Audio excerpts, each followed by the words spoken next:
स्वातंत्र्यदिनी पालकमंत्री मेघना बोर्डीकर यांच्या हस्ते कृष्णा मल्टीस्पेशालिटी हॉस्पिटलचे उद्घाटन। स्वातंत्र्य दिनाचे औचित्य साधून परभणी शहरातील वसमत रोड परिसरात वसंतराव नाईक पुतळ्याजवळ नव्याने उभारण्यात आलेल्या कृष्णा मल्टीस्पेशालिटी हॉस्पिटलचा भव्य उद्घाटन सोहळा राज्याच्या आरोग्यमंत्री तथा परभणी जिल्ह्याच्या पालकमंत्री मेघना बोर्डीकर यांच्या हस्ते उत्साहात संपन्न झाला। यावेळी पालकमंत्री मेघना बोर्डीकर यांनी कृष्णा मल्टीस्पेशालिटी हॉस्पिटलच्या विविध वैद्यकीय सुविधा व उपचार पद्धतींबाबत उपस्थितांना माहिती दिली।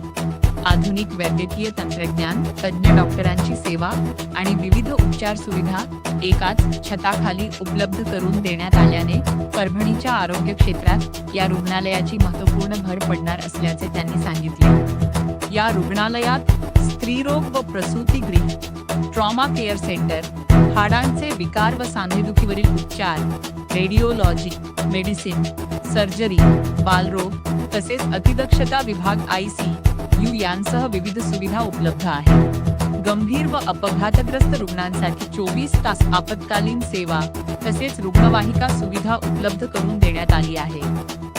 उद्घाटन सोहळ्यास हॉस्पिटलचे संचालक डॉक्टर संजय रोडगे, महापौर सय्यद इक्बाल, भाजपा जिल्हाध्यक्ष सुरेश भुमरे, सेलू नगराध्यक्ष मिलिंद सावंत, जिल्हा परिषद अध्यक्ष लता आकडे, जिल्हा परिषद उपाध्यक्ष श्रीकांत विटेकर, डॉक्टर गणेश पारवे, डॉक्टर अपूर्वा पारवे रोडगे, डॉक्टर सविता रोडगे, डॉक्टर आदित्य रोडगे, वैद्यकीय क्षेत्रातील तज्ञ डॉक्टर, विविध क्षेत्रातील मान्यवर, नागरिक आणि शुभेच्छुक मोठ्या संख्येने उपस्थित होते।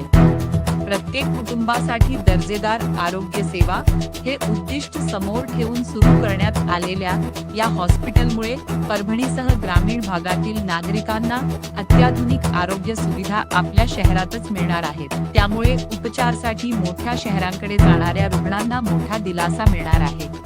स्वातंत्र्य दिनाच्या शुभमुहूर्तावर झालेल्या या उद्घाटनामुळे परभणीच्या आरोग्य क्षेत्रात आधुनिक आणि सर्वसमावेशक वैद्यकीय सेवेचे नवे पर्व सुरू झाल्याची भावना यावेळी व्यक्त करण्यात आली। आमच्या दुसऱ्या पिढीचं पदार्पण या ठिकाणी वैद्यकीय क्षेत्रामध्ये होत आहे आणि त्या माध्यमातून परभणी जिल्ह्यातलं एक उत्कृष्ट रुग्णालय ज्यामध्ये सर्व स्पेशालिटीचे डॉक्टर्स या ठिकाणी असतील अशा प्रकारचं रुग्णालयाचं आम्ही आज माननीय मेघनादिदी बोर्डीकर आरोग्यमंत्री महाराष्ट्र राज्य यांच्या हाताने आज या ठिकाणी त्यांचं उद्घाटन रीतसर झालेलं आहे आणि आम्हाला खूप अभिमान आहे की आमची जी दुसरी पिढी या ठिकाणी वैद्यकीय क्षेत्रात येते ती आमच्यापेक्षाही कॉम्पिटंट अशी पिढी या ठिकाणी आहे आणि त्यामध्ये स्त्रीरोगाचे संदर्भातले, प्रसूतीच्या संदर्भातल्या सगळ्या अवघड शस्त्रक्रियासुद्धा या ठिकाणी चांगल्या पद्धतीनं होतील। त्यासोबतच ऑर्थोपेडिकचे जे काही केसेस असतील त्यामध्ये गुडघ्याचं प्रत्यारोपण असेल, मणक्याच्या शस्त्रक्रिया असतील, फ्रॅक्चर्स असतील याचं पण सुविधा या ठिकाणी आम्ही उपलब्ध करून दिलेली आहे। त्यासोबतच उत्कृष्ट सोनोग्राफी मशीन, आता CT स्कॅनसुद्धा आम्ही लवकरच आमचं येईल 1-2-4 महिन्यामध्ये। आता आदित्य जो आहे तो त्याचं स्पेशलायझेशन आणखीन करतो आहे, तो MD रेडिओलॉजी आहे आणि सुपर स्पेशलायझेशनसाठी आता तो काम करत आहे।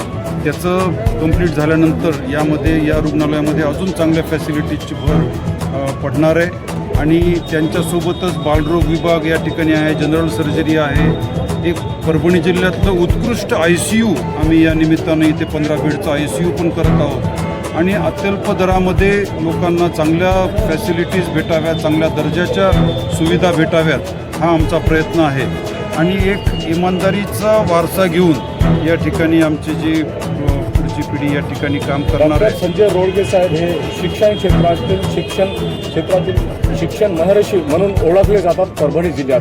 नेमका डॉक्टर परिषद हे असं असणार का? नाही, मी पहिले गायनेकोलॉजिस्टच आहे। मी पहिले त्याच माध्यमातून मी माझी ओळख पूर्ण जिल्ह्यामध्ये निर्माण केली। ज्या शस्त्रक्रिया आजही परभणीमध्ये होत नाही त्या पण शस्त्रक्रिया मी सेलूसारख्या ठिकाणी केलेल्या आहेत आणि आज 32 वर्षानंतर आम्ही परत याचा विस्तार जिल्हा स्तरावर करण्यासाठी आम्ही या ठिकाणी आलेलो आहोत आणि त्याच पद्धतीचं काम म्हणजे जिल्ह्यामध्ये मी जे शिक्षण क्षेत्रात काम केलं आहे तसंच काम या ठिकाणी आमचे मुलं जे आहेत या ठिकाणी आरोग्य क्षेत्रामध्येही जिल्हा स्तरावरती उत्कृष्ट असं काम करतील याबद्दल माझ्या मनात शंका नाही। आतापर्यंत आपण पाहतोय की बऱ्याच रुग्णांना रेफर करण्यात येतो पुण्याला, मुंबईला किंवा जवळपास नांदेडला पडलं. आता ती गरज पडेल का? मी मागच्या 30 वर्षापासूनचं सांगतोय, सेलूमध्ये सुद्धा मला कधी रुग्ण नांदेडला रेफर करायची गरज पडली नाही. त्या काळात तर म्हणजे ब्लड बँकसुद्धा नव्हते आमच्याकडे. आरोग्य सुविधा अत्यल्प असताना आम्ही सेलूसारख्या छोट्या गावात छोट्या दवाखान्यामध्ये उत्कृष्ट सेवा दिलेल्या आहेत. अवघडातल्या अवघड शस्त्रक्रिया आम्ही त्या ठिकाणी केलेल्या आहेत. तर इथं तर खूप सुविधा उपलब्ध आहेत. त्यामुळे आता रेफरल करण्याचं जे प्रमाण आहे ते निश्चितच कमी होईल.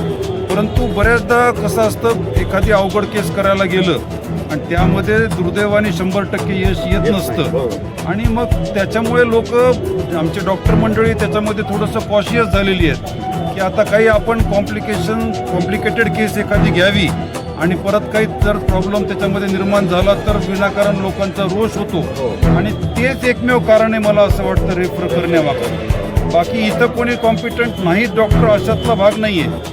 परंतु नंतरचे कुठाने नको म्हणून डॉक्टर लोक रेफर करतात असं माझं वैयक्तिक मत आहे.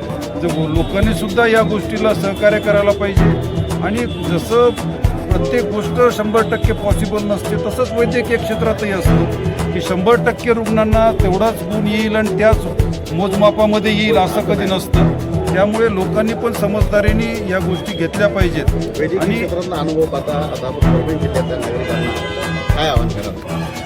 नाही, परभणी जिल्ह्यामध्ये सुद्धा आता सुपर स्पेशलायझेशनचं सुद्धा उपलब्धता झालेली आहे. परंतु वाढता ताण आणि जी लोकांची लाईफस्टाईल आहे त्याच्यामध्ये ज्या पद्धतीनं हृदयरोग आणि मधुमेहाचे रुग्ण वाढत आहेत आणि त्या माध्यमातून इतर रुग्ण वाढत आहेत, तर आपल्याला या सर्व बाबीमध्ये एकतर लोकांनी आहारामध्ये संतुलन बाळगणं खूप महत्त्वाचं आहे. एक सकस असा आहार घेतला पाहिजे. प्रिपेअर्ड फूड जे असतं, प्रिझर्व फूड, त्याचा वापर कमीत कमी केला पाहिजे. जंक फूडचा वापर नाही केला पाहिजे आणि एक्झरसाईज जर नियमितपणाने केली तर निश्चितपणे लोकांचं आरोग्य सुधारण्यास मदत होईल. यातूनही जर काही आजार झाले तर त्या ठिकाणी आमच्यासारखे रुग्णालय तुमच्या सेवेमध्ये हजर आहोत. धन्यवाद.